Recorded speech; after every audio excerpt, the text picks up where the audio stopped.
All right, guys, promised you another very special guest. And from the Yoga Works brand, we talked with Jason Peterson and before about Yoga Works in very, very slight time wise, but have a chance to visit with Maya Magennis today. And Maya, I appreciate you taking the time and look forward to learning more today. Absolutely. Such a pleasure to be here. Now, tell us for you, where did your fascination, your interest in yoga, where did that first start for you? Well, I was really fortunate to be introduced to yoga at a very young age. My mom was a yoga teacher long before yoga was kind of the thing that it is today. It was much less popular at that time. And I just couldn't stand how weird she was. But the more that I learned about yoga, the more fascinated I became. And then I truly experienced the benefits of yoga when I was in college and experiencing a lot of stress, long hours in the library, all of those things that come with becoming an adult. And I realized that yoga was something that could provide me with relaxation, a greater sense of mindfulness. It made me feel better in my body after sitting for hours on end. So ultimately my passion for yoga developed out of the benefits that I experienced myself from my teens into my early 20s. And you had to give mom props in the end, right? Of course, yeah, we laugh about it now. Now you talked about relaxation. Whenever I think about yoga, it does not feel for me in my body type. It doesn't seem like something that would be relaxing. How does that come about for those that don't know? Sure. And that's such a great point because I think it's such a misnomer that you come into a yoga class and everything is, just wonderful and zen. Because the reality is, like, a lot of the physical practice of yoga is unwinding all of the tension that develops in our body so that ultimately we can get to a more restful state. But those things take time and they take practice because, bodies are really intelligent, but they hold on to patterns that we put them into, whether it's the shape of the body or just the activities that we participate in daily. And we get really comfortable holding on to certain tension patterns. And when you show up on your yoga mat, very often those classes ask you to begin to unwind those patterns. Like a great example of that is we spend so much time on technology these days that most of us are kind of slumped forward, our shoulders are sagging forward, our chests are collapsed, but it creates a lot of tightness in the upper middle back and the neck, especially. So when you come to yoga class, we ask your body to move in the opposite direction. And it does a little bit of like a 180 of like, whoa, like I'm not used to that. So it's like, it's a really good thing though. And I think so many of the benefits of yoga can be captured if you're willing to stick with it, and be willing to be a little bit uncomfortable. I think for me in my life, I've never really experienced growth without a little bit of discomfort along with it. So I'd say the physical practice is the same thing. And how long does it take a novice, a beginner, if you will, to get to a comfort level and an understanding of the ideology as well? Yeah, that's a really good question. And I think it's different for everybody, obviously, dependent on, if you've had some sort of movement practice or like exercise regime in your past. We find that people that have a little bit more body awareness sometimes pick up the poses faster. But in general, like a willingness to show up, once, twice a week for a couple of months would be the ideal starting point. And it doesn't have to be like a 60 or 90-minute class, like just doing 10 or 20 minutes of, certain stretches of targeting those problem areas can be plenty, right? More than enough to start to unwind those tension patterns that we were talking about so that at least when you show up, it's not like a suffer fest and you can start to relax a little bit and get some of the mindfulness benefits of the practice, because ultimately that's a big part of it too. Sufferfest. That's never Sufferfest. used in a good way. That's never used in a good way. No. Now talk about Yoga Works and how you guys have had to adapt, especially I know during COVID, Mhm. folks, you talked about people using their technology, and how have you guys been able to intertwine technology with what you guys have been doing before, if you will? Yeah, absolutely. So YogaWorks started out as a big brick and mortar studio brand. We had studio locations around the country. We had over 65 of them by the time we went into lockdown. So we were really a primarily physical business before the lockdowns that happened due to COVID. And then during COVID, we pivoted to more online delivery, using technology as the medium, more as a solution to what we thought was going to be a temporary problem. Right. And I think that's most of us, right? Like we thought it was going to be maybe a couple weeks, then a couple months, and then it was like, oh, wow, we're here for the long run. So during that time, we stood up our digital product really as a means to keep people practicing, to keep our teachers working, and to keep the yoga accessible. Because I think, especially during a lot of the hardship that came up during COVID, yoga has remained a lifeline for a lot of people. We wanted to be able to still offer it in a really widespread way. And I think the irony of that is now, I think there's a lot of conversation about technology and how that can provide challenges in our lives, even though it makes us more connected. There's a whole host of other things that come with it. But technology has really become the medium with which we deliver the yoga. And I think the beauty of that is our now predominantly online studio gives you access to yoga classes anytime, anywhere. We've got live classes with a ton of really talented teachers. We also have on-demand classes that can be watched anytime, of a lot of different lengths. So like 5 minutes to 90 minutes, depending on how much time you have in your day. And for me, YogaWorks has really always been the place to go to get access to a wide variety of types of yoga. And we remain that place today. So we've got really active, more like strengthening based classes. We have more relaxing classes, yoga for sleep. That's a fun one. I think that's gotten more popular these days. Yeah. But really helping people settle into a space where they feel more relaxed, they feel more rested, especially with all the other stuff that's going on in the world. So, yeah.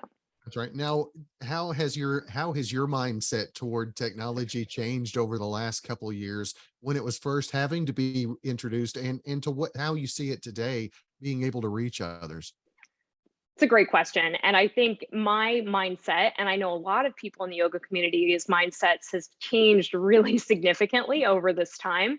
The yoga studio used to be a place where you could go and put your phone down and just leave all of the outside distractions aside for, a little bit of time. And now that we're utilizing technology as the delivery mechanism, it's become a much more integral part of the practice. But I think the thing that I really love about it is that it's created a greater level of accessibility to the yoga practice. People who didn't normally have access to a yoga studio, or maybe didn't have the time in their day to show up and park and do an hour class and all the stuff that comes with it, can now hop online for however much time they have available and still get the benefits of the practice. And then we also have like all these different modalities now too. In addition to yoga, we're offering meditation. We offer the yoga for sleep, which is kind of like guided nap time. And then we also have some more strengthening, like HIIT-based classes and things like that as well, to give people maximum flexibility. And that's really what it's all about.